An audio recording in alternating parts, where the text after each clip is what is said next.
হ্যাঁ লাইভ শুরু হয়েছে।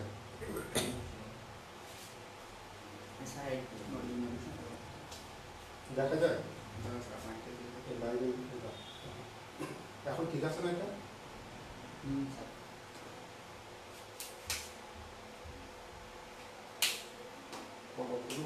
চেক করে নেওয়া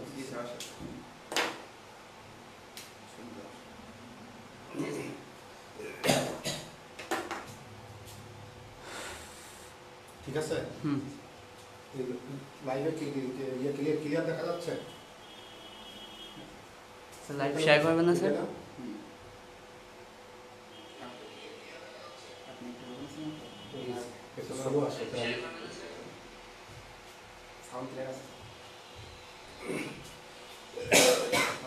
ইনভাইট দিলাম স্যার সবাই।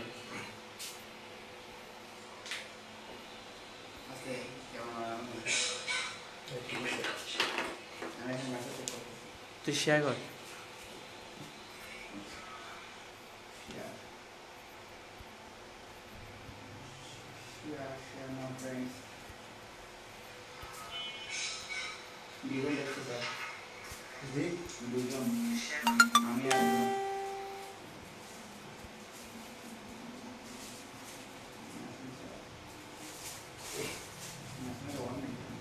ঠিক আছে তাহলে শুরু করি।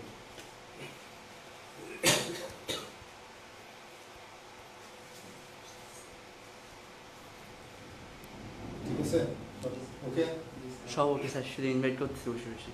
ইনভাইট করা লাগবে না, করছি। তুই একাই দেখছিস? স্যার শুরু। প্রিয় দশম শ্রেণীর শিক্ষার্থী বন্ধুরা, আজকে আমরা আমাদের অনলাইন ক্লাসের প্রথম ক্লাস শুরু করছি। তোমাদের বইয়ের অধ্যায় 13 সসীম ধারা। আমরা আজকে ক্লাসে যে বিষয়গুলো আলোচনা করবো তোমরা একটু দেখে নাও।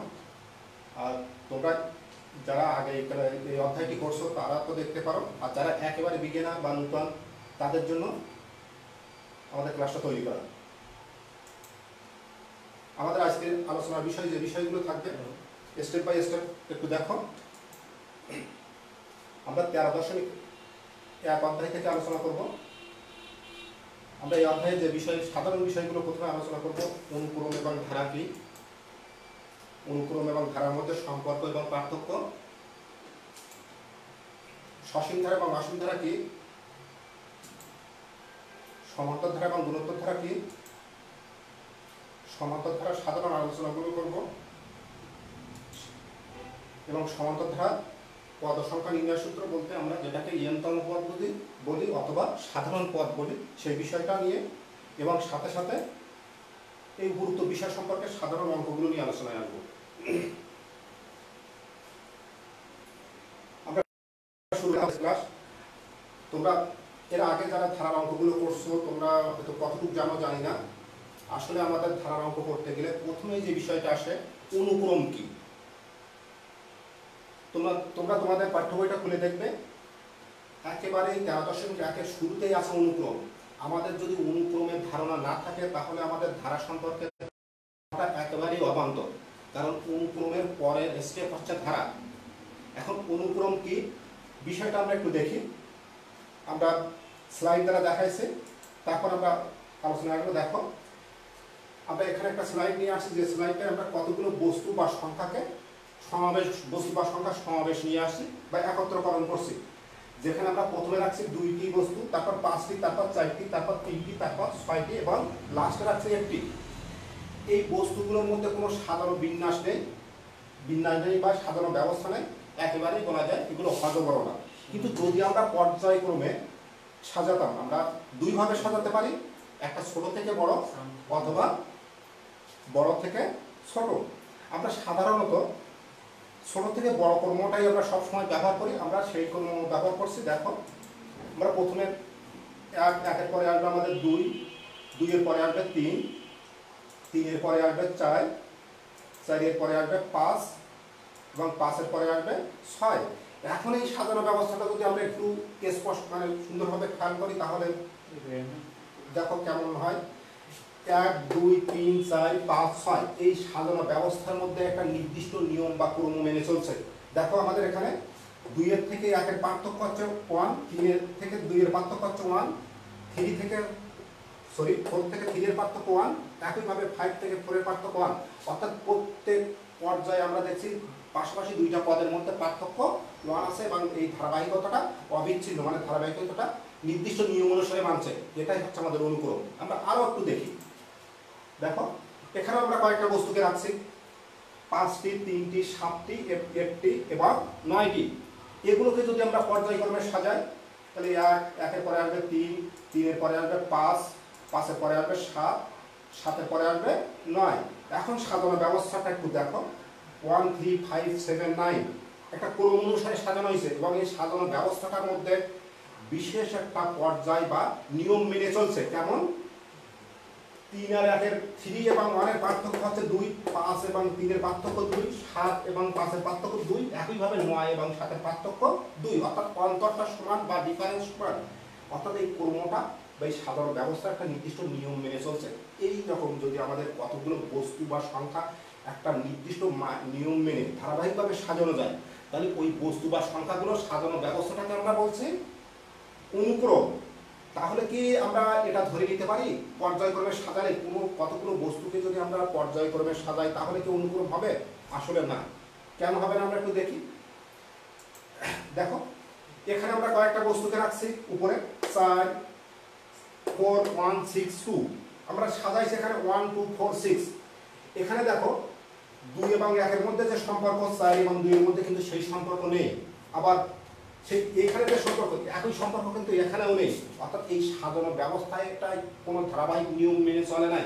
তাহলে এটাকে এই সাজানো ব্যবস্থাটাকে আমরা অনুক্রম বলবো না। অর্থাৎ আমরা এটা স্পষ্ট হচ্ছে যে কতগুলো বস্তুকে যদি পর্যায়ক্রমে সাজানো হয় তাহলে অনুক্রম গঠিত হবে না।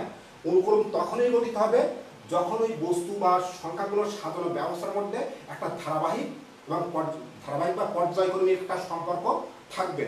তাহলে ওই সাধারণ ব্যবস্থাটাকে আমরা অনুক্রম বলবো। তাহলে আসলে অনুক্রম কি আমরা একটু ধারা সম্পর্কে দেখে নিই। অনুক্রম কাকে বলে?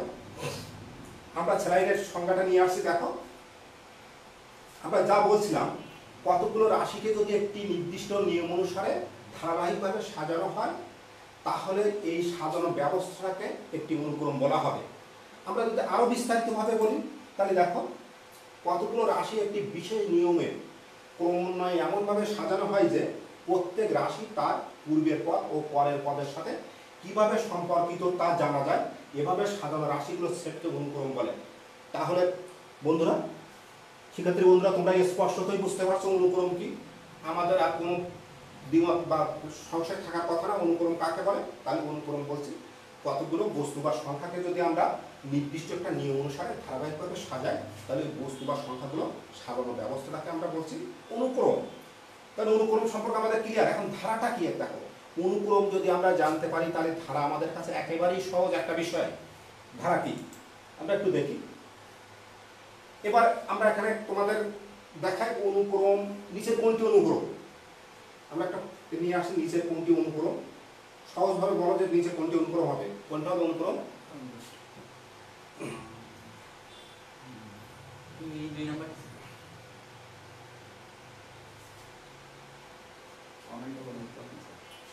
তোমরা কমেন্ট করতে পারো এখানে কত নম্বর ক হবে, প্রথমটা হবে, দ্বিতীয়টা হবে না তৃতীয়টা হবে না চতুর্থটা হবে। আমরা কিন্তু তোমরা হয়তো বুঝে ফেলাইছ যে কোনটি, তোমরা কমেন্ট করতে পারো। তো তারপরেও আমি আরো সহজভাবে দেখছি যে অনুক্রমের ক্ষেত্রে কিন্তু এরকম প্লাস চিহ্নগুলো ছিল না। অর্থাৎ প্লাস যে দুটো পদ, এই যে ক এবং গ কিন্তু প্রথমেই বাদ পড়ে যাচ্ছে। প্রথম নম্বর এবং চতুর্থ নম্বরটা প্রথমেই বাদ। এই দুটো কখনো অনুক্রম না। অনুক্রমের পদগুলোর মধ্যে কোনো প্লাস বা শুধু কমা দিয়ে পার্থক্য মানে পৃথকভাবে দেখানো ছিল। হয় খ হবে না হয় গ হবে, হয় খ হবে না হয় গ হবে। এখানে দেখি 1 আর 4 5, 5 আর 4 9, 9 আর 4 13, 13 আর 4 17, 17 আর 4 21, 21 আর 4 25 একটা নির্দিষ্ট এবং ধারাবাহিক নিয়ম মেনে চলছে। অর্থাৎ আমাদের এখানে অনুক্রম হচ্ছে খ নম্বরটা। অনুক্রম খ নম্বর। এখন গ কেন হবে না? 1 আর 2 3 কিন্তু 3 আর 1 4 এইখানে নিয়মটা ব্রেক করছে বা নিয়ম মেনে চলে নাই। আমাদের আর দেখার দরকার নেই। একটা জায়গায় যদি আমাদের সংশয় আসে তাহলে আমরা ওইটা অনুক্রম আর থাকবে না। আমরা পরবর্তীতে আরেকটা প্রশ্নে চলে যাই, উত্তরটা দেখো, যারা উত্তর মিলে গেছে তারা দেখে নিতে পারো। খ নম্বর হচ্ছে আমাদের অনুক্রম। এখন অনুক্রম কি আমরা দেখলাম, এখন ধারাটা কি একটু দেখো, আমরা চিত্র যারা দেখাচ্ছি এখানে দেখো 1 2 3 4 নির্দিষ্ট নিয়ম অনুসারে চলছে, তাহলে এই সাজানো ব্যবস্থাটা হচ্ছে অনুক্রম। আর ধারাটা কি দেখো, কতটুকু পার্থক্য ধারা আর অনুক্রমের মধ্যে একটু দেখো, যা ছিল তাই আছে, শুধু ভিতরে একটা প্লাস চিহ্ন বসে গেছে। তাহলে একবার সহজ, কোন অনুক্রমের সমষ্টি হচ্ছে ধারা। সংক্ষেপে কোন অনুক্রমের সমষ্টিকে আমরা ধারা বলবো, কিন্তু এটা বললে আবার অনেকেই বিতর্ক করবে, কারণ সমষ্টি বলতে একটা সংখ্যাকে বোঝানো হয়, একটা সংখ্যা কখনো ধারা বা হবে না। তাহলে আমরা দেখি সংজ্ঞাগুলো।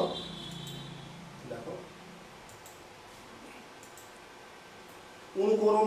অনুক্রমের পদ বা সংখ্যাগুলোর সমষ্টিকে আমরা ধারা, যেটা প্রথমে বলছিলাম, কিন্তু এটা বললে অনেকেই বিতর্ক করবে, কারণ কতগুলো পদ বা সংখ্যার সমষ্টি হচ্ছে একটা সংখ্যায়।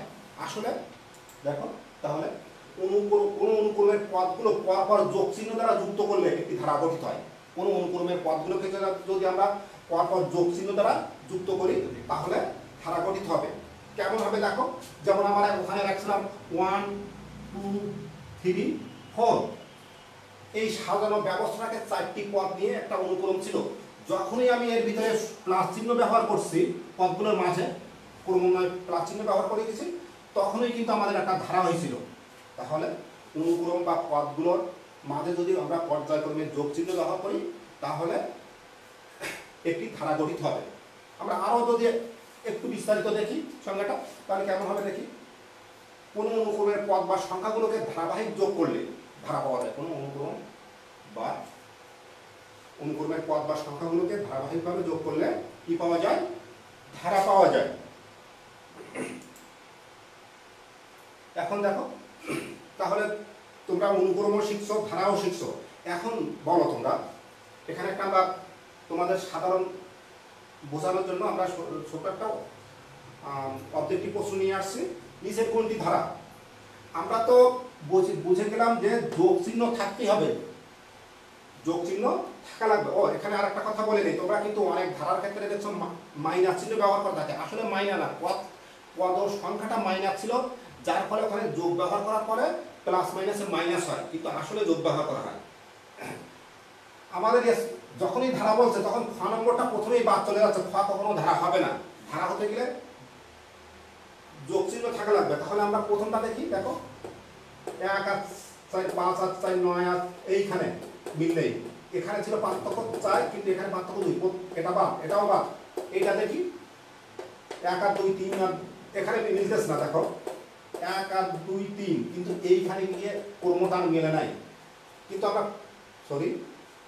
অন্যভাবে যদি দেখি, দেখো এখানে 1 3 9 7 81 243, আসলে অন্তর না, এখানে গুণিতকটা দেখানো হয়েছে।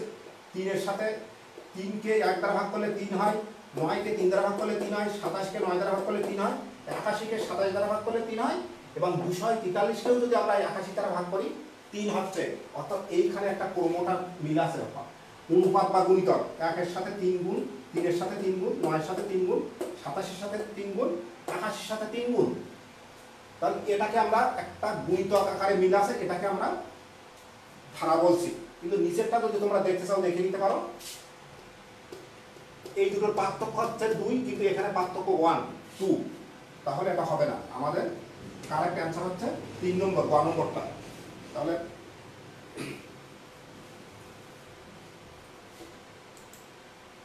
আমাদের উত্তর হবে গ নম্বর।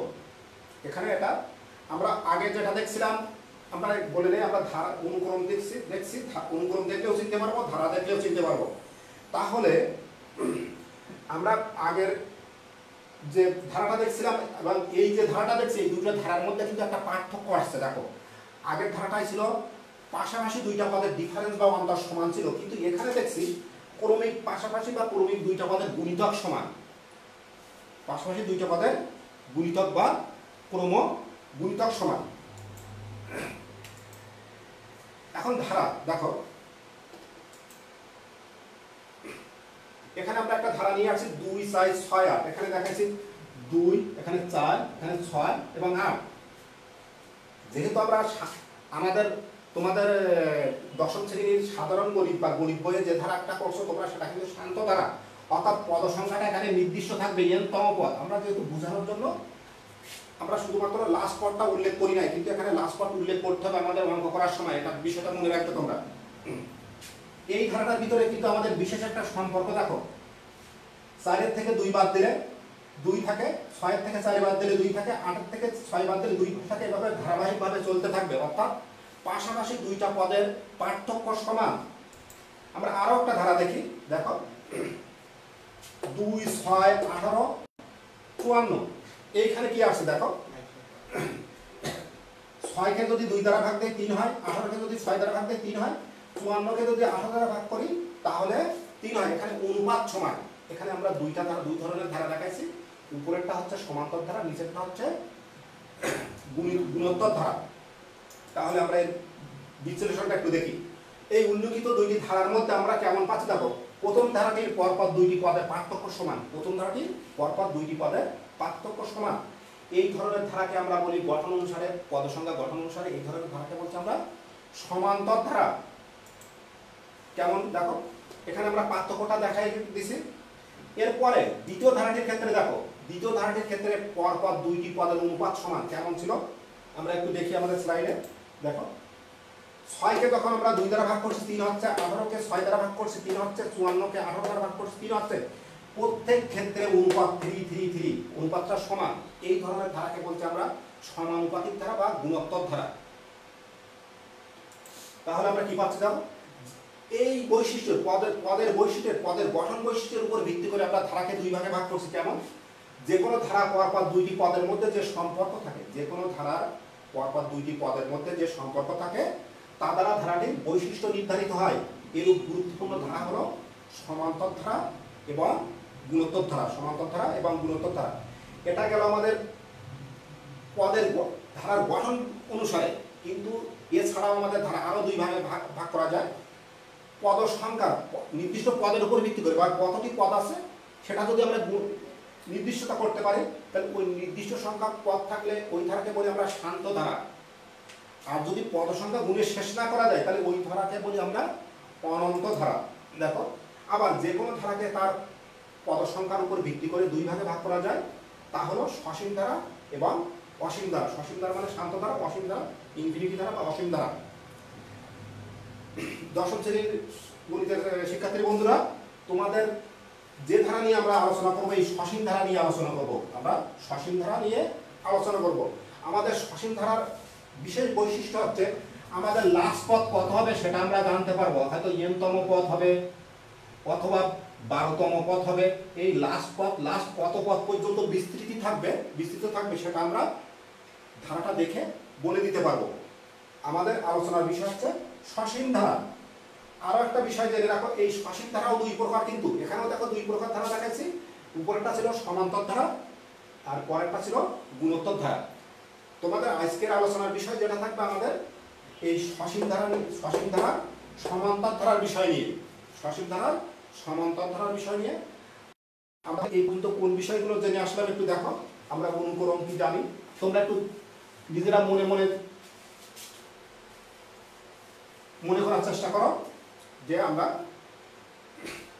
কি দেখছিলাম।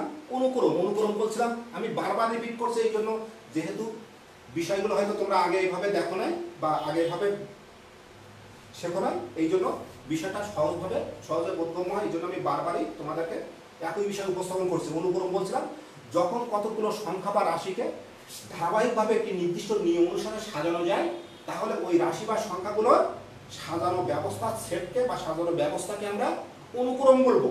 আর ধারা কাকে বলছিলাম, কোনো অনুক্রমের ধারাবাহিক পদগুলোর মধ্যে যদি আমরা যোগ চিহ্ন ব্যবহার করি তাহলে ধারা পাওয়া যায়। তাহলে ধারা এবং অনুক্রম সম্পর্কে স্পষ্টতা মানে আমাদের আর কোনো সমস্যা নেই।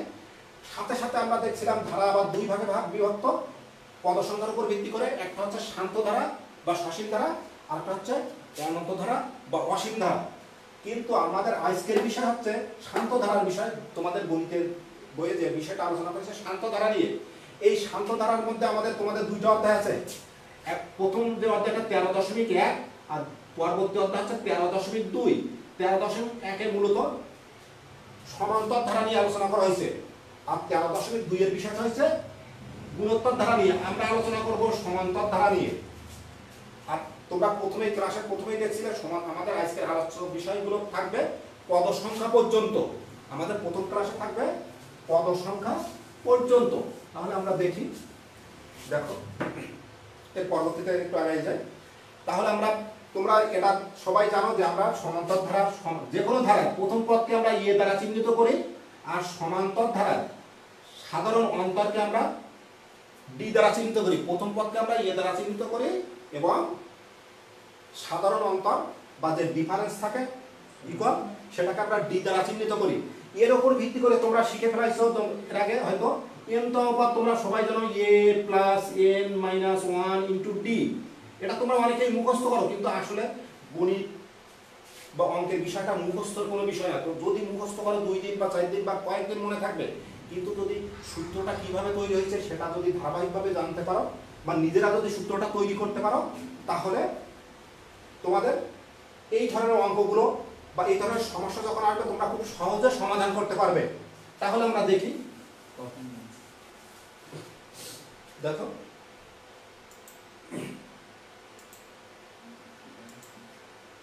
সমান্তর ধারা। আমরা সমান্তর ধারা বিষয় নিয়ে আলোচনা করছি। আগে সমান্তর ধারা কি এটা তোমাদেরকে সংজ্ঞা দেওয়ার দরকার নেই, তোমরা নিজেরাই বুঝতে পারবে, সমান্তর বুঝে নিচ্ছ। দেখো সমান্তর ধারা সাধারণ পদ বা এনতম পদের সূত্র। আমরা একটা ধারা দেখি, দেখো প্রথমে 3 লিখলাম, তারপরে লিখলাম মনে করো 5, তারপরে একটা পদ লিখলাম 7, তারপরে একটা পদ লিখলাম 9। আমরা এই মাত্র 1 2 3 4 আর এরপরে আরো একটা পদ দিলাম 11। এই 5টা পদ নিয়ে যদি আমরা ধারাটার একটু বিশ্লেষণ করি, আমাদের এখানে ফার্স্ট পদ a ইকুয়াল টু কত? a ইকুয়াল টু আমাদের 3 এবং এদের সাধারণ অন্তর দেখো, এটা সমান্তর ধারা সাধারণ অন্তর 5 থেকে 3 বাদ দাও, অথবা 7 থেকে 5 বাদ দাও, অথবা 9 থেকে 7 বাদ দাও। এভাবে বাদ দিলে আমাদের d ইকুয়াল টু পাচ্ছি কত? আমরা 2 পাচ্ছি। তাহলে আমরা প্রত্যেকটা পদ থেকে যদি প্রথম পদটাকে আলাদা করে ফেলাই, তাহলে একটু আগায় যায় 3 প্লাস 0। এখানে 3 প্লাস 2, এখানে দেখো 3 প্লাস 4, এখানে দেখো 3 প্লাস 6, এখানে 3 প্লাস 8। ক্লিয়ার?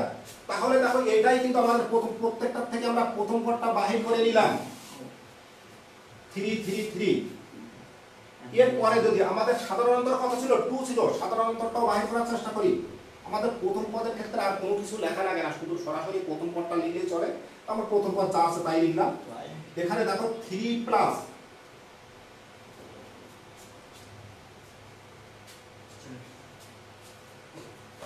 3 প্লাস দেখো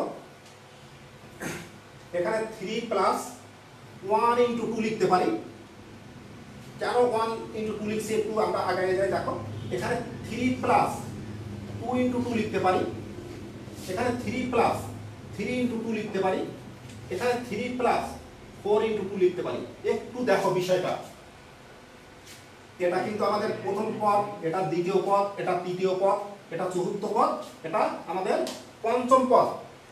একটু দেখো, এটা ছিল আমাদের সেকেন্ড পদ, এটা ছিল থার্ড পদ, এটা ছিল ফোর্থ পদ, এটা ছিল ফিফথ পদ বা পঞ্চম পদ।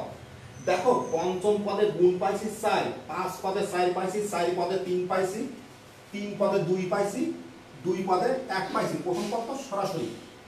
তাহলে আমাদের কেমন হচ্ছে? আমরা পঞ্চম পদে কত পাইছি গুণিতকটা? এখানে কিন্তু আর একটু দেখাই নেই, এইটা কিন্তু আমাদের প্রথম পদ আর এইটা কিন্তু আমাদের সাধারণ অন্তর। প্রত্যেক ক্ষেত্রে দেখো 3 2 3 2 আমরা এখানেও যদি দেখাতাম 0 ইন্টু 2, 3 আর 2 প্রত্যেক ক্ষেত্রেই একটা ধারাবাহিকভাবে বসছে। প্রত্যেক ক্ষেত্রেই প্রথম প্রথমে এবং লাস্টে 3 এবং 2 প্রথম পদ এবং সাধারণ অন্তরটা আছে।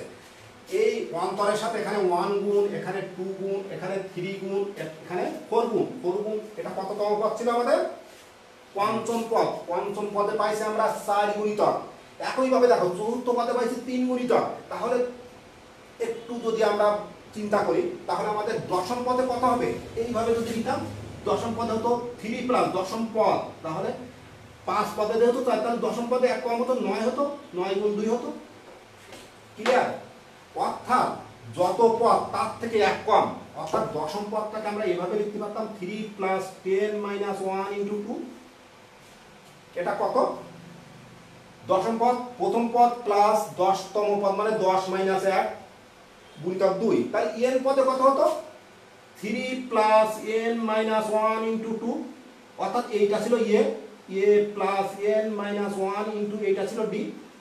তাহলে এইভাবে আমাদের আসলে সমান্তরাল ধারা n তম পদের সূত্রটা আসছে। আসলে মুখস্থ করার বিষয়ে তোমরা একটু কষ্ট করে হলেও নিয়মটা একটু দেখে রাখবে, দেখবে তোমাদের অঙ্ক করার সময় বেশ সুবিধা হবে। আমরা বিষয়টা একটু স্লাইডে দেখি, তাহলে আমাদের এটা বুঝে গেলাম সমান্তর ধারার প্রথম পদ a এবং সাধারণ অন্তর d হলে n তম পদ হবে a + n - 1 × d। এখন কিন্তু আমরা মুখস্থ না, আমরা জানি এটা, আমরা দেখছি কিভাবে হয়। আমরা এই বিষয়টা স্লাইড তৈরি করছি, স্লাইডে একটু দ্রুত দেখে নেই কিভাবে হয়েছে। দেখো এখানে আমরা প্রথমে একটা ধারা নিয়ে আসছি, দেখো আমরা ধারাবাহিকভাবে পদগুলো নিয়ে আসছি। এত ছোট দেখা যায়, আমরা দ্রুতই নিয়ে আসছি। দেখো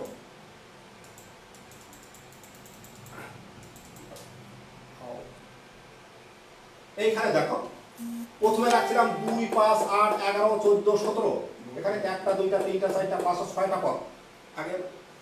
এরপরে আমরা সেই প্রথম পদটা সব আলাদা করে দিয়েছি, 2 2 2 2 2 2, সাথে 2 + 3 2 + 6 2 + 9 2 + 12 2 + 15, এই যে 17 = 2 + 15। ঠিক একইভাবে আমরা যেভাবে দেখাইছিলাম ক্যালকুলেশনে, এই পদটাকে 2 + 2 + 1 × 3, এখানে দেখাইছি 2 প্লাস এইটা 2 + 4 × 3। যেহেতু আমাদের এই ধারার ক্ষেত্রে কিন্তু আমরা প্রথমে দেখে নিচ্ছি a = আমাদের 2 আর d = কিন্তু 3। দেখো d = কিন্তু 3। তাহলে আমরা এখানে আমরা এই যেহেতু আগে আলোচনা করছি, এখানে আমি সংক্ষেপে দেখাচ্ছি। এই লাইনটা দেখি, এই রোটা দেখি আমরা একটু। এইখানে দেখো এইটা কিন্তু দ্বিতীয় পদ, এইটা তৃতীয় পদ। আমি লাল রং ব্যবহার করে এখানে কি করছি, পদ সংখ্যাটা ইন্ডিকেট করছি। দেখো পঞ্চম ষষ্ঠ এভাবে পদগুলো দেখাইছে। তাহলে আমাদের কেমন হলো দেখো, আমরা এখানে ষষ্ঠ পদে 6 - 1 পাইছি, আমাদের পঞ্চম পদে কত পাইছি 5 - 1। প্রথম পদ 5 - 1, পঞ্চম পদ কিন্তু সাধারণ অন্তর। ঠিক 6তম পদে কত পাইছি 6 - 1, a এবং d কিন্তু নির্দিষ্ট আছে। তাহলে আমাদের n পদে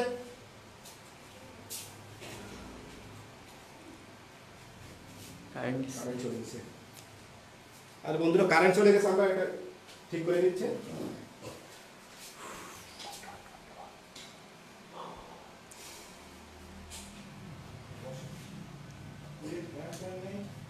দিচ্ছি স্যার।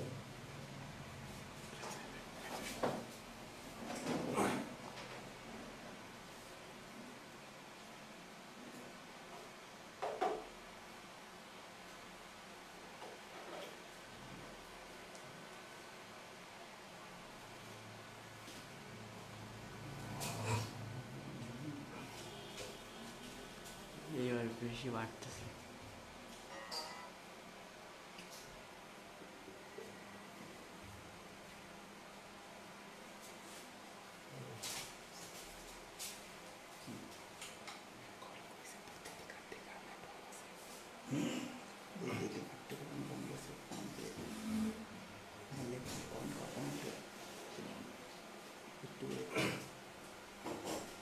কারেন্ট যে আমাদের একটু আসলে সমস্যা হয়ে গেছে, একটু পরে আমরা আবার শুরু করছি। দেখো ও প্রজেক্টরটা একটু আসতেছে না আস্তে আস্তে।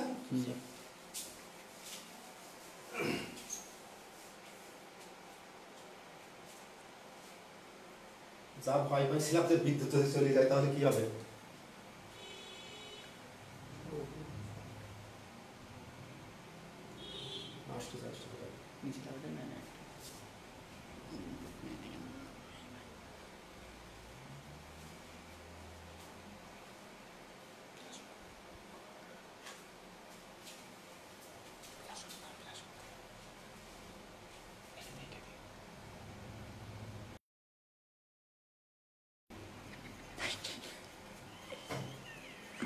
নম্বর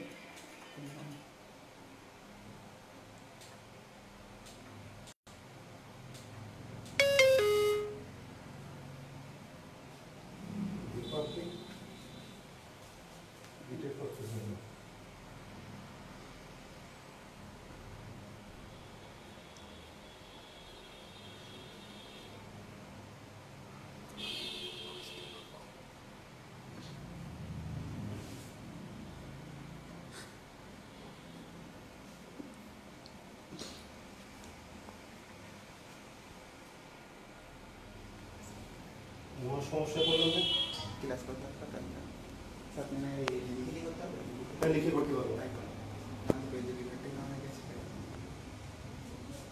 এটা তো আসলে সুবিধা হতো আমাদের সাধারণ বিষয়গুলো তো আলোচনা হয়ে গেছে আপনারা রক করে রাখো আসছে শুনুন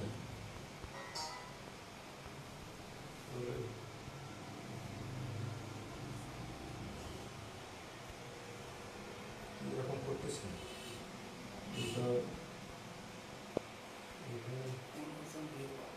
এখন আপনার ভিউ বেশি স্যার প্রায় হ্যাঁ এখন ভিউ বেশি বড় ঠিক আছে বন্ধুরা, আমাদের আসলে বিদ্যুৎ নেই, আমরা সোলার লাইন দ্বারা চেষ্টা করছিলাম কিন্তু আমাদের একটু সমস্যা হচ্ছে। আমরা লাইট দ্বারা অন্যভাবে করছি, চেষ্টা করছি, সমস্যা নেই। লাইট দাও, লাইট দেওয়া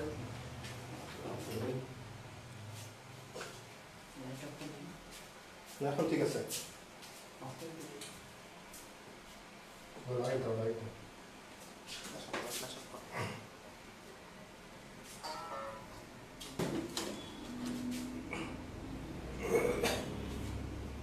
এটাই বিদ্যুৎ না থাকলে কিভাবে করা যায় আমরা পরবর্তী ক্লাসের থেকে এটা এই সমস্যাটা সমাধান করে ফেলাবো।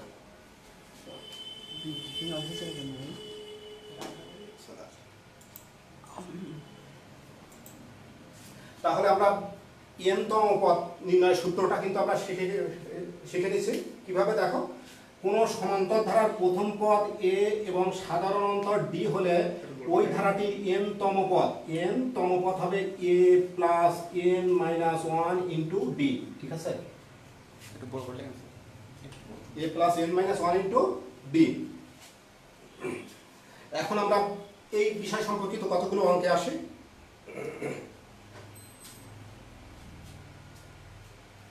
দেখো, তোমাদের বইয়ের ভিতরে বইয়ের একটা অঙ্ক আছে, খুব সহজ। 4 plus 7 plus 10 plus 13, 7 plus 4 plus 10 plus 13, sorry 4 plus 7 plus 10 plus 13 plus up to ধারাটির কোন পদ 383, ধারাটির কোন পদ 383, তো ভুল করে লিখছি আমি, 301 বইয়ে যেটা আছে সেটা লিখি 301। তোমরা সহজে অঙ্কটা করে ফেলাতে পারবে, তোমরা চেষ্টা করো, তারা পারবা। এখানে দেখো, আমরা প্রথমে ধারাটা দেখেই নেব, নিয়ে বুঝবো সেটা সমান। যেহেতু আমাদের দুই ধরনের ধারা আছে, একটা আছে সমান্তর ধারা আর একটা বিষয় আছে আমাদের গুণোত্তর ধারা। যখন কোনো অঙ্ক আসবে সাথে সাথে আমরা স্পষ্ট, প্রথম পদটা তো ক্লিয়ার আছে আমাদের 4, কিন্তু ধারাটার পদগুলোর মধ্যে সম্পর্কটা কেমন সেটা আমরা দেখবো। দেখো, 7 থেকে 4 বাদ দিলে 3 থাকে, 10 থেকে 7 বাদ দিলে 3 থাকে, 13 থেকে 10 বাদ দিলে 3 থাকে, অর্থাৎ এখানে ডিফারেন্স বা অন্তরটা আমরা সমান পাচ্ছি। ডিফারেন্স বা অন্তরটা আমাদের এখানে সমান আছে, তাহলে আমাদের এই ধারাটি সমান্তর ধারা। আমাদের প্রশ্ন করা হয়েছে কোন পদ কততম পদ, কোন পদ মানে কততম পদ 301। আমাদের এই ধরনের অঙ্ক আসলে আমরা অঙ্কে যাওয়ার আগেই প্রথম পদ এবং সাধারণ অন্তরটা আরো ক্লিয়ার করে দেয়। তোমরা যখন সমান্তর ধারার কোনো অঙ্ক করবা, সমান্তর ধারার যে কোনো অঙ্ক ক্ষেত্রে সেটা পদ সংখ্যা বা পদ নির্ণয় অথবা সমষ্টি নির্ণয়, তোমার যদি প্রথম পদ এবং সাধারণ অন্তর দেওয়া থাকে তাও ওটা তুমি অঙ্কে উঠাই নিবা, এবং না দেওয়া থাকলেও ধরে নিতে হবে। সাধারণত আমরা সমান্তর ধারার প্রথম পদকে, যে কোনো ধারার প্রথম পদকে আমরা এ দ্বারা চিহ্নিত করি, এবং সমান্তর ধারার সাধারণ অন্তরকে সাধারণত ডিফারেন্স থেকে ডি দ্বারা চিহ্নিত করি। তাহলে আমাদের ধারাটা কেমন ধারা এটা উল্লেখ করতে হবে। প্রদত্ত ধারাটি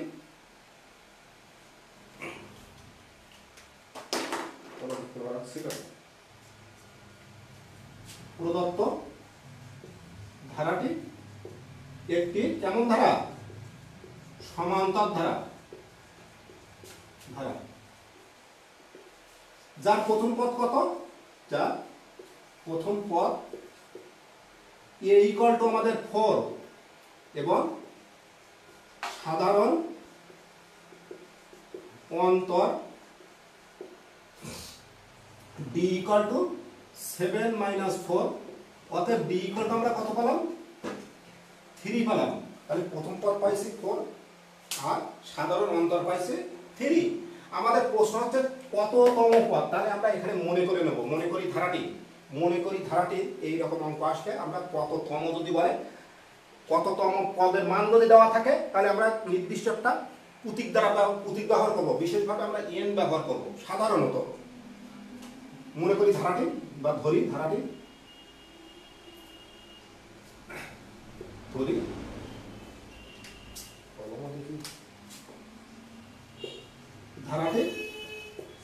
n তম পদ ইকুয়াল টু 301।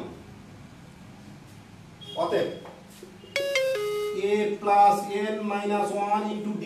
এখানে আমি একটু অন্যভাবে লিখছি, দেখো তোমাদের কাছে একটু প্রশ্ন আসতে পারে কেন লিখলাম এভাবে। এভাবে না লিখেও আমরা অন্যভাবে লিখতে পারতাম। তাহলে আমাদের এখানে অবশ্যই একটা সাইড নোট দিতে হবে, যেহেতু সমান্তর ধারা n তম পদ equal to a plus n minus 1 into d। যেহেতু অঙ্কটা আমি অন্যভাবে করে ফেলাইছি এই জন্য এভাবে দেখালাম। এরপরে ধারাবাহিকভাবে আমি মানগুলো বসাই দিই।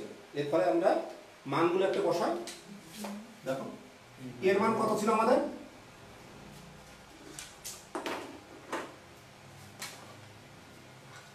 এর মান ছিল আমাদের 4 প্লাস n এর মান কিন্তু আমরা জানি না, n আমাদের জানা দরকার।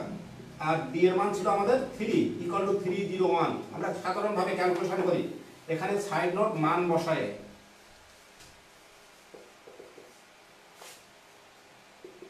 বা 4 plus 3n minus 3 equal to 301 বা 3n প্লাস 1 ইকুয়াল টু 301। যেহেতু আমরা n এর মান ব্যবহার করব তাহলে আমাদের ধ্রুবক পদগুলো সব ডান সাইডে নিয়ে যায়। বা 3n ইকুয়াল টু 301 মাইনাস 1 বা 3n ইকুয়াল টু 300 বা n ইকুয়াল টু আমরা সমাধানের সাধারণ যে নিয়মগুলো ব্যবহার করি, এই 3 গুণিতক আছে ডান সাইডে গেলে ভাগ হয়ে যাবে, নিচে 3 চলে আসবে, 3 দ্বারা ভাগ করলে অর্থাৎ n ইকুয়াল টু 100। তাহলে অর্থাৎ ধারাটির কততম পদ পেয়ে গেলাম আমরা? ধারাটির 100তম পদ 301। ধারাটির 100তম পদ হচ্ছে 301। ক্লিয়ার? ধারাটির 100তম পদ। তাহলে আমাদের উত্তর হচ্ছে 100তম পদ। ক্লিয়ার? ধারাটির 100তম পদ 301। তাহলে কারেন্ট চলে যেয়ে বেশ সমস্যা হয়ে গেছে। দেখো স্যার আপনি হ্যালো দিছেন স্যার? হ্যাঁ হ্যালো স্যার। দেখি তোমরা কারা কারা আসো লাইনে।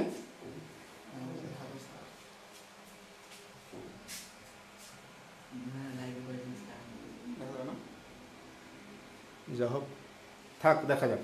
আজকে আর আমরা আসলে লাইভে কারা আসো বা কারা লাইভে আমাদের সাথে যুক্ত হয়েছো, তোমরা আজকে আমরা কোনো রেসপন্স করছি না, যেহেতু আমাদের প্রথম ক্লাস। আমরা পরবর্তী ক্লাস থেকে তোমাদের যারা থাকবে বা প্রশ্ন উত্তরে আমরা আসবো, আমরা লাস্টের দিকে এসে প্রশ্ন উত্তরে আসার চেষ্টা করবো। আমাদের স্লাইডগুলো যদি আমরা এর ভিতরে যদি কারেন্ট চলে আসে তাহলে আমাদের সমস্যা নেই, কারণ আমাদের যেহেতু আমরা প্রযুক্তি ব্যবহার করছি, এখানে আমাদের বিদ্যুৎ সমস্যা হলে আমাদের বড় ধরনের সমস্যা হয়ে যায়। তোমাদের বইয়ের আরো একটা এখানে আমরা দেখলাম কি কততম পদ 301। এখানে পদের মান দেওয়া আছে। অনেক সময় পদের মান বাহির করতে বলবে, অনেক সময় কি বলবে পদের মান, হয়তো 12তম পদ অথবা 15তম পদ একটা ধারা দিয়ে এই ধারাটির কততম 12তম পদ কত অথবা 20তম পদ কত। সাধারণত এই অঙ্কগুলো তোমাদের যদি অবজেক্টিভে বেশি থাকে, অবজেক্টিভে যদি না থাকে, সাধারণত 2 মার্কসের জন্য তোমাদের নির্ধারিত থাকবে অঙ্কগুলো। এই ধরনের অঙ্কগুলো 2 মার্কসের জন্য, জ্ঞানমূলক 2 মার্কসের। আমরা পরবর্তী একটা ধারা দেখি। দেখো আমরা আমরা কিন্তু আগেই বলছি ধারার ক্ষেত্রে যোগ চিহ্ন ব্যবহার করা হবে, কিন্তু এইখানে সে দেখছি যেন আমাদের একটু বিতর্কিত হয়ে যাচ্ছে। এক্ষেত্রে আমরা দেখবো যে আমাদের এখানে বিয়োগ চিহ্ন ব্যবহার করছি। কেন বিয়োগ চিহ্ন ব্যবহার করছি আমি বলছিলাম, আমি আবারও দেখাই দিচ্ছি। দেখো তোমাদের 2 minus 5 minus 12, 2 minus 5 minus 12 minus 19 minus up to ধারাটি 12তম পদ কত? 12তম পদ কত? 12তম পদ কত? আমাদের এখানে প্রশ্নে চাওয়া হয়েছে 2 minus 5 minus 12 minus 19 minus up to ধারাটি 12তম পদ কত? এখন আমরা অনুক্রম শাখার সাথে সাথে পরপরই যখন আমরা আসছিলাম যে ধারা, তখন বলছিলাম কতগুলো অনুক্রম, বলছিলাম কতগুলো সংখ্যাকে যদি একটা নির্দিষ্ট নিয়ম অনুসারে সাজানো হয় তাহলে ওই সাজানো ব্যবস্থাকে অনুক্রম বলবো। আর অনুক্রমের পদগুলোর মাঝে যদি যোগ চিহ্ন ব্যবহার করা হয় তাহলে ধারা পাবো। তোমাদের প্রশ্ন আসতে পারে তাহলে এখানে মাইনাস চিহ্ন কেন ব্যবহার করা হয়েছে, একটু ক্লিয়ার করি আমি, যেহেতু এটা এই অঙ্কের বিষয় না, তারপরে আমরা একটু ক্লিয়ার হয়ে নেই। আস্তে দেখো, আসলে এখানে প্রথম 2, তারপর -5, এখানে কমা, এখানে -12, এখানে কমা, এখানে -19, এই যে ক্রমটা, এই ক্রমগুলোর মধ্যে একটা পার্থক্য দেখো। -2 থেকে যদি +2 বিয়োগ করা হয় -7 হয়, -12 থেকে যদি -5 বাদ দেওয়া হয় তাহলে মাইনাস, এখানেও মাইনাস, এখানেও -7, এখানেও -7, এখানেও -7।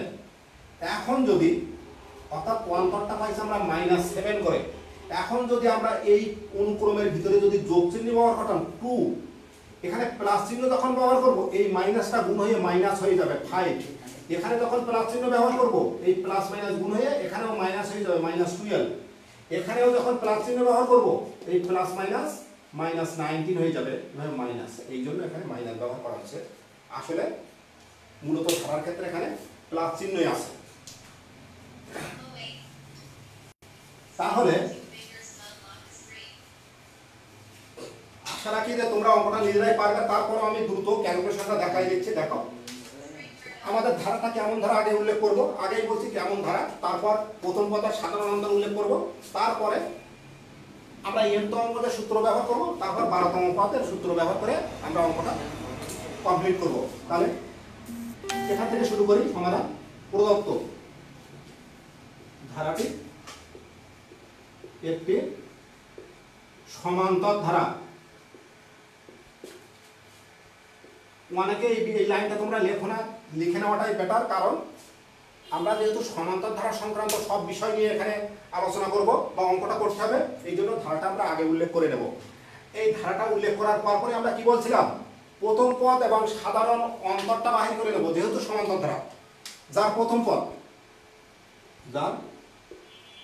পদ দেখো a ইকুয়াল টু কত, সরাসরি a ইকুয়াল টু 2, এবং সাধারণ অন্তর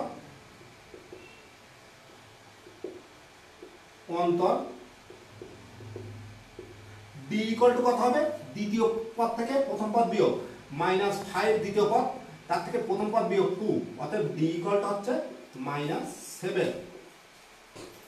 আমরা জানি সমান্তর ধারা n-তম পদ সূত্রটা ব্যবহার করি, আমরা জানি। লেখা কি ছোট হয়ে যাচ্ছে নাকি, একটু বোঝা যাচ্ছে? আমরা জানি সমান্তর ধারা n-তম পদ equal to a plus n minus 1 into d। আমার কত পদ বাহির করতে বলছে এবার দেখো, 12তম পদ, অতএব 12তম পদ equal to a plus n এর পরিবর্তে 12 বসবে, n-তম পদে n মাইনাস 1, 12তম পদে 12 মাইনাস 1 b। এরপরে মানগুলো বসাই দাও। এর মান ছিল আমাদের 2 প্লাস 12 মাইনাস 1, d এর মান ছিল আমাদের ইনটু, একটু ক্লিয়ার হও, -7। যখন আমরা কোনো মাইনাস গুণিতক করব তখন অবশ্যই ব্র্যাকেট ব্যবহার করব, তখন অবশ্যই আমাদের ব্র্যাকেট ব্যবহার করতে হবে। মানে ক্যালকুলেশনটা করে নেই। 2 প্লাস এখানে হচ্ছে 11, 12 থেকে 12 থেকে 1 গেলে ইনটু -7, 2 প্লাস মাইনাস, দেখো প্লাস মাইনাসে মাইনাস, প্লাস মাইনাসে মাইনাস 77 ইকুয়াল টু মাইনাস 75। তাহলে আমাদের 12তম পদ হচ্ছে মাইনাস 75। এভাবে এই ধরনের সহজ অঙ্কগুলো তোমরা খুব সহজেই করে নিতে পারবে। এরপরে যদি আমরা আরেকটু আগে যাই, এরপরে যে অঙ্কটা আসছে আমাদের জন্য একটু ইম্পর্টেন্ট অঙ্ক, তোমরা অবশ্যই আগে করছো। এই আমার উত্তর ক্যালকুলেশনের যদি কোথাও ভুল হয় তোমরা সাথে সাথে ক্লিয়ার করো, কারণ অনেক সময় কিন্তু দ্রুত করতে দিয়ে দেওয়া যায় না। দেখো এর পরবর্তী যে অঙ্কটা, এই ধরনের অঙ্ক তোমরা অনেকেই পরীক্ষায় পাইছো।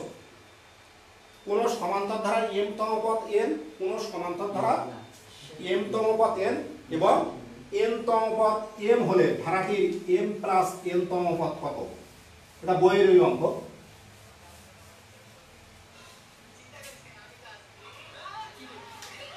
দেখো অঙ্কটা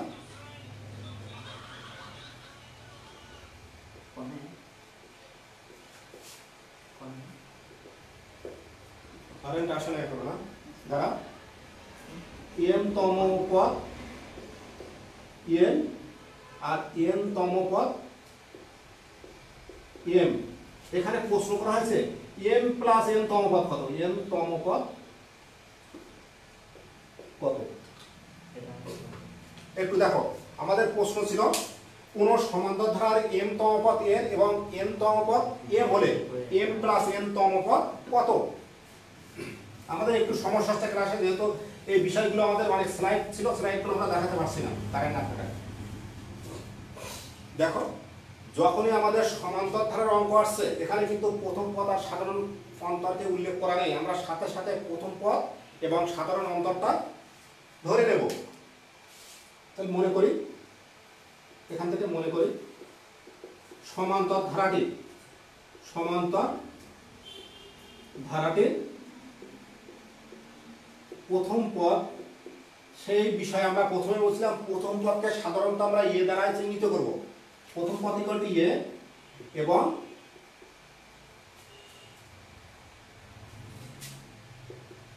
সাধারণ অন্তর ইকুয়াল টু ডি। তাহলে আমরা সূত্র তো জানি, অতএব n তম পদ ইকুয়াল টু কত? n তম পদ ইকুয়াল টু হবে a plus n minus 1 into D এবং m তম পদ কত হবে? ইকুয়াল টু হবে a plus n minus 1 into D. এটা আমরা সূত্র সরাসরি ব্যবহার করতে পারি। শর্ত মতে কি? শর্ত মতে দেখো, শর্ত মতে আমাদের কি ছিল? m তম পদ কত পাইছি আমরা? a plus m minus 1 into D equal to আমাদের দেওয়া আছে কত? n দেওয়া আছে। অতএব আমরা একটু এক লাইন অ্যাডভান্স হই, a plus m D minus D equal to m। একটা সমীকরণ ব্যবহার করি আমরা, 1 নম্বর সমীকরণ। আবার এবং আরেকটা দেওয়া কি আছে? m তম পদ a plus n minus 1 into D equal to হচ্ছে m। আমাদের ছিল m তম পদ n, তাহলে এই m তম পদ ইকুয়াল টু m লিখছি, আর ছিল n তম পদ m। এটা আরো লাইন অ্যাডভান্স হই আমরা, a plus n D minus D equal to m 2 নম্বর। এখান থেকে আমরা এই দুইটা সমীকরণ থেকে যদি আমরা a এবং d এর মানটা বাহির করতে পারতাম, a এবং d এর মানটা যদি বাহির করে নিতে পারতাম, তাহলে কিন্তু আমরা এই যে m প্লাস n তম পদ কত সেটা বাহির করতে পারতাম। আমরা অঙ্কটা শুধু d এর মান বাহির করে আমরা অঙ্কটা কমপ্লিট করতে পারি, এর মান না বাহির করেও করা যায় আমরা। তবে যদি অনেক সময় যদি তোমাদের বইয়ের প্রশ্নে যদি দেওয়া থাকে প্রথম পদ এবং m প্লাস n তম পদ বাহির করো, তখন কিন্তু আমাদের এর মান বাহির করা লাগবে। আমরা এর মান না বাহির করেই করছি। দেখো এখন কিভাবে কি করব? 1 নং থেকে 2 নং সমীকরণ, 1 হতে 2 নং সমীকরণ বিয়োগ করে পাই। এখন 1 নং হতে 2 নং সমীকরণ বিয়োগ করে একটু দেখো, তোমরা এখানে অনেকেই একটা ভুল করো। আমি এখানে লিখছি স্পষ্টত 1 নং হতে 2 নং সমীকরণ বিয়োগ করে। তোমরা অনেক সময় বিয়োগের ক্ষেত্রে তোমাদের খাতায় দেখা যায় 1 ও 2 নং সমীকরণ বিয়োগ করে। অর্থাৎ বিয়োগের ক্ষেত্রে কোন সমীকরণ থেকে কোন সমীকরণ বিয়োগ করছো সেটা কিন্তু অবশ্যই উল্লেখ করতে হবে। বিয়োগ করি আমরা a plus m minus 1 into b equal to, sorry ভুল লিখছি আমি প্রথম সমীকরণটা, দেখো a plus md minus d equal to m, আর a plus nd minus d equal to n। বিয়োগ করি আমরা, এখানে মাইনাস হবে, এখানেও মাইনাস হবে, এখানে প্লাস হবে, এখানে মাইনাস হবে, এইটা আর এইটা কাটা যাচ্ছে, এইটাই শুধু থাকছে এখানে md থাকে, অতএব md মাইনাস nd থাকছে equal to m minus n থাকে। এই নিচে দিয়ে দেখা যায় না, আমরা এই পাশে যাচ্ছে, আমাদের নিচে দেখা যাবে না। তাহলে এখান থেকে আমরা যদি ডিটা কমন নিয়ে নেই কেমন আসে দেখো, সো ডিটা কমন নিলে বা m মাইনাস n, আমাদের এ পাশে যে পদটা আছে m মাইনাস n, সরি আমরা একটু ভুল লিখছি, দেখো আমাদের প্রথম পদে এইটা ছিল m ছিল, আর এইটা ছিল আমাদের m, তাহলে আমাদের এখানে হবে n মাইনাস n, একটু ভুল লেখা হয়ে গেছিল n মাইনাস n, ডাইন সাইডে আমাদের হচ্ছে n মাইনাস n। একটু দেখো এখানে পাইছি আমরা m মাইনাস n, এখানে পাইছি n মাইনাস n, আমরা যদি এখান থেকে মাইনাসটা কমান নিতাম তাহলে দুই পাশের এই গুণিতকটা একই হয়ে যেত, তাহলে কি হতো, বা d আমরা এক লাইন বেশি করলাম m minus n equal to minus common নিলাম m মাইনাস n, বা d equal to minus m minus n by নিচে হচ্ছে m মাইনাস n, এইটা এইটা কাটা যাবে, অতএব d ইকুয়াল টু পেয়ে যাচ্ছে আমরা মাইনাস 1, d ইকুয়াল টু পেয়ে গেলাম আমরা মাইনাস 1। এখন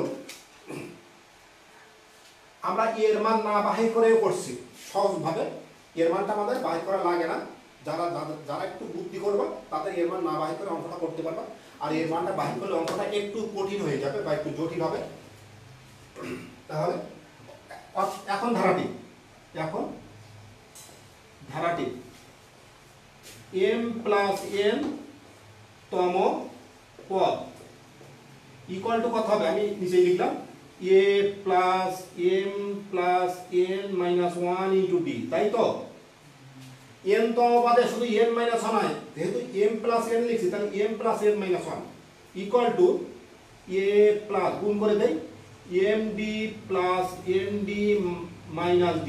একটু দেখো এই যে আমরা যে রাশিটা এখানে পেলাম, যে রাশিটা এখানে আমরা পাইছে, এই রাশিটার ক্ষেত্রে একটু এখানে দেখো আমরা এই সমীকরণ আর এই সমীকরণের সাথে যদি মেলাই a plus md minus d, a plus md minus d, একটু সাজাই নেই a plus md minus d, এটাকে ব্র্যাকেটে নিলাম, এই প্লাস ndটাকে এখানে রাখলাম। তার কারণ হচ্ছে এই যে মানটা আর এই যে অংশটা দেখো একই, এই যে পরিবর্তে আমরা m লিখতে পারি, তাহলে এখানে m plus md sign note দিয়ে দেবো, যেহেতু a plus md minus d equal to, sorry এটা ইকুয়াল টু আমাদের ছিল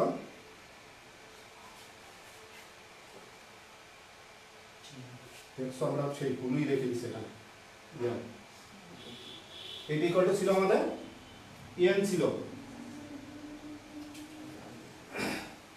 equal to n plus n, এই d সমান মাইনাস 1, যেহেতু d equal to minus 1 equal to n minus n equal two 0, তাহলে আমাদের m প্লাস n তম পদের মান হচ্ছে আমাদের 0।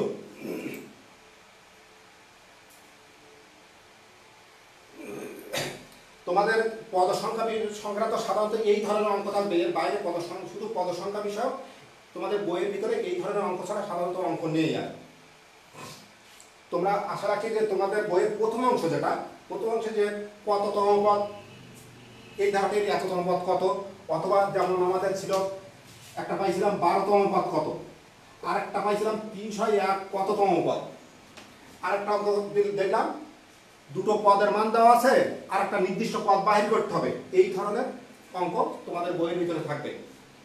আমরা আর একটু দেখি যে আমরা আসলে আমাদের প্রজেক্টরটা কানেক্টেড করা যায় কিনা। আমাদের এখানে কিছু প্রশ্ন আছে ছোট তোমাদের বোঝানোর জন্য।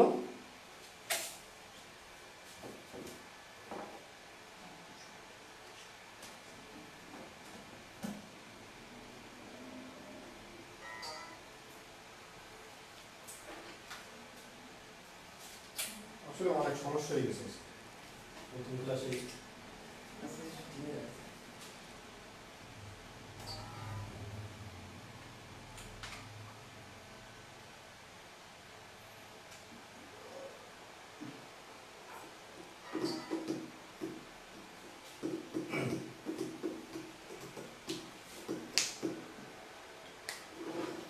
আমাদের এখানে আসলে এখনো বিদ্যুৎ আসে নাই, আমরা আমাদের নিজস্ব ইয়ে দ্বারা চালু করার চেষ্টা করছে।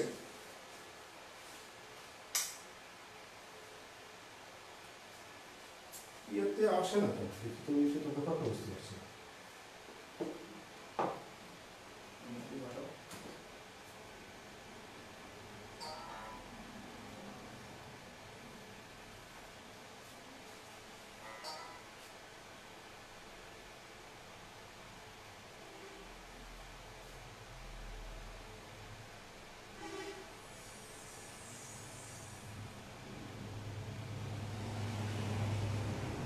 এই হিসাবটা আসলে মিলানো যাচ্ছে না, কেন ইয়ে আসছে না দেখি।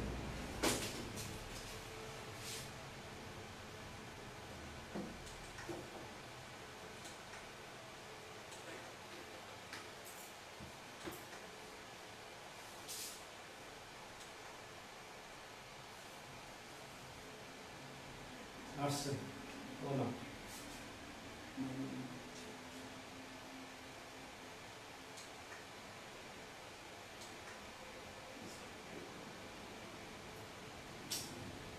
ল্যান্ড দিয়ে দেখলে হতো আসলে। সরি আসলে আমাদের প্রজেক্টরে আমরা কানেক্ট করতে পারছি না কম্পিউটারের সাথে। জি অফ করে দাও। তো একলাই আজকে থাক, আমরা ল্যান্ড দ্বারা কানেক্ট করতে পারতাম, কিন্তু দেখাবো না।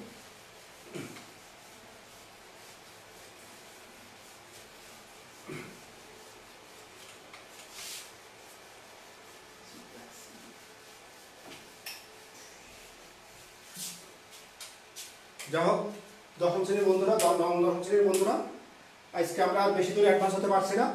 এরপরেও তোমাদের কিছু অবজেক্টিভ প্রশ্ন, ও আমরা তো প্রজেক্টর থেকেই তো ইয়ে করতে পারি। পাশে নিয়ে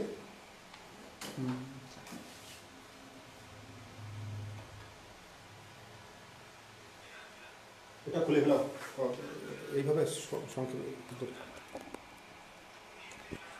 লাইন আছে তো, দেখ ধরো আসতে করে ওই এতে চাপ দিয়ে না তো, এখানে দেখতে পারবা, দেখো জি দেখা যায়।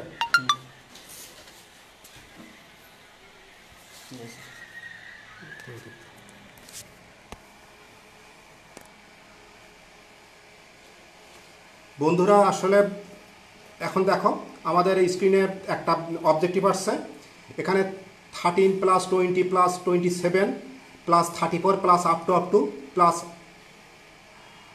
111 ধারাটির মোট পদ সংখ্যা কত? মোট পদ সংখ্যা কত? আমাদের দ্রুত চেষ্টা করতে হবে অঙ্কটা করার জন্য, সর্বোচ্চ 1 মিনিট।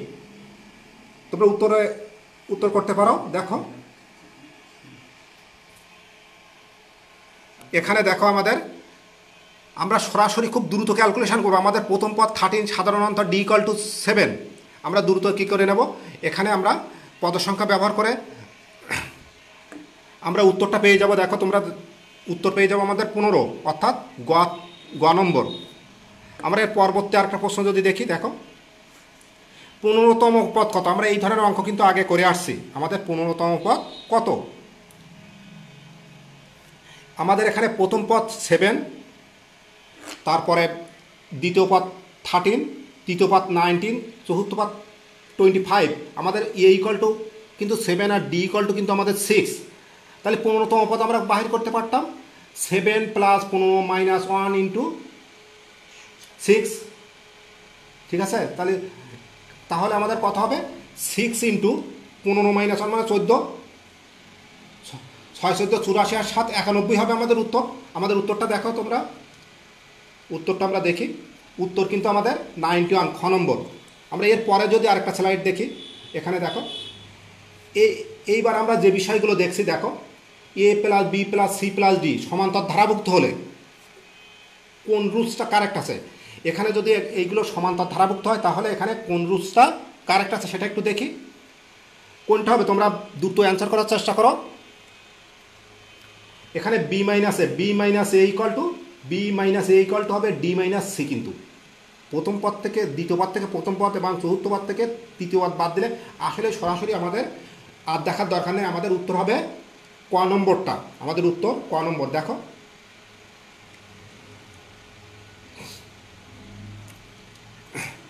এরপরে আমরা এত সমান্তর ধারাটির ষষ্ঠ পদ কত, সমান্তর ধারাটির ষষ্ঠ পদ কত, এখানে কিন্তু কতগুলো প্রতীক ব্যবহার করা হয়েছে। অনেক সময় আমাদের এই ধরনের অবজেক্টিভ চলে আসে, যেটা অনেক সময় সাধারণ ছাত্রছাত্রীরা দেখে বিভ্রান্ত হয়ে যায়।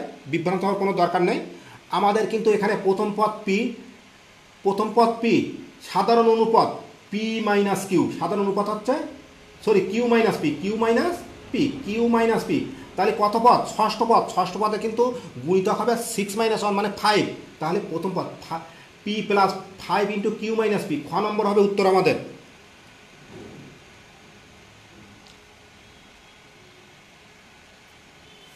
এখানে দেখো আরেকটা বিষয়, কোনো সমান্তর ধারার আরেকটা অবজেক্টিভ আমরা দেখি। কোনো সমান্তর ধারার প্রথম পদ 5 এবং সাধারণ অন্তর 3 হলে ধারাটির n-তম পদ কত? খুব দ্রুত। সাধারণ অন্তর ডি, তাহলে থ্রাইস n মাইনাস 3 প্লাস 5 আমরা আসলে হবে আমাদের এই যে 5 প্লাস n মাইনাস 1 ইন্টু 3, তাহলে থ্রাইস n মাইনাস 3 প্লাস 5, তাহলে থ্রাইস n প্লাস 2 হবে উত্তর। থ্রাইস অর্থাৎ 4 নম্বরটা থ্রাইস n প্লাস 2। আসলে ক্যালকুলেশনটা আমি ল্যাপটপের স্ক্রিনে দেখাতে পারছি না। দেখো উত্তর হবে থ্রাইস n প্লাস 2। এখানে একটা দেখি, এখানে বলছে ধারাটির n-তম পদ যদি 42 হয়, এই ধারার n-তম পদ 42, আমরা এই ধরনের অঙ্ক কিন্তু করে আসছিলাম। কততম পদ? 301, প্রথম যে অঙ্কটা করছিলাম দেখো একটু স্মরণ করো, কততম পদ? 301। তাহলে আমরা এখানে আমাদের প্রথম পদ 6, সাধারণ অন্তরও 6, তাহলে n-তম পদ কত হবে? 6 প্লাস 6 মাইনাস 1 ইন্টু ডি, অর্থাৎ সরাসরি 6-এর একটু বুদ্ধি দেখো, 6-এর ইকুয়াল টু কিন্তু 42, ক্যালকুলেশনটা দেখো, 6-এর ইকুয়াল টু 42, 6-এর ইকুয়াল টু 42, তাহলে n ইকুয়াল টু কত হবে? 7 হবে। দেখো আসলে মনে হয় একটু বুঝতে সমস্যা হচ্ছে আমাদের। আজকের ক্লাসে এই পর্যন্তই। তোমাদের যদি বিষয়ে কোনো সমস্যা থাকে তোমরা কমেন্ট করতে পারো। আমরা পরবর্তী ক্লাসে, আমরা আজকে প্রথম ক্লাসটা করালাম, এরপর পরবর্তী ক্লাসে আমরা সমষ্টির সূত্র এবং সাধারণ বিষয়গুলো নিয়ে আসবো, যাতে তোমরা সহজে বুঝতে পারো। আর তোমাদের যদি কোনো বুঝতে সমস্যা হয় তোমরা অবশ্যই কমেন্ট করবে, এবং আশা রাখি আমাদের সাথে থাকবে। আর আমাদের ক্লাসগুলো নিয়মিতভাবে করলে তোমাদের কোনো সমস্যা থাকবে না, এটুকু আমরা বলতে পারি। তবে এটা মনে রেখো, খালি ক্লাস দেখলে হবে না, বাসায় প্র্যাকটিস করতে হবে। এই জন্য তোমাদের বেশি বেশি করে প্র্যাকটিস করতে হবে। অঙ্ক অনেকের কাছে কঠিন মনে হয়, আসলে অঙ্কের চেয়ে আমি মনে করি অঙ্কের চেয়ে কোনো সহজ সাবজেক্ট নেই। কারণ তোমরা অঙ্ক করো না বলে তোমাদের কাছে কঠিন, যারা অঙ্ক করে তাদের কাছে অঙ্কটা সহজ। তোমরা চেষ্টা করো, তাহলে অবশ্যই অঙ্ক তোমাদের কাছে সহজ হবে। আজকের মতো সবাইকে আল্লাহ হাফেজ।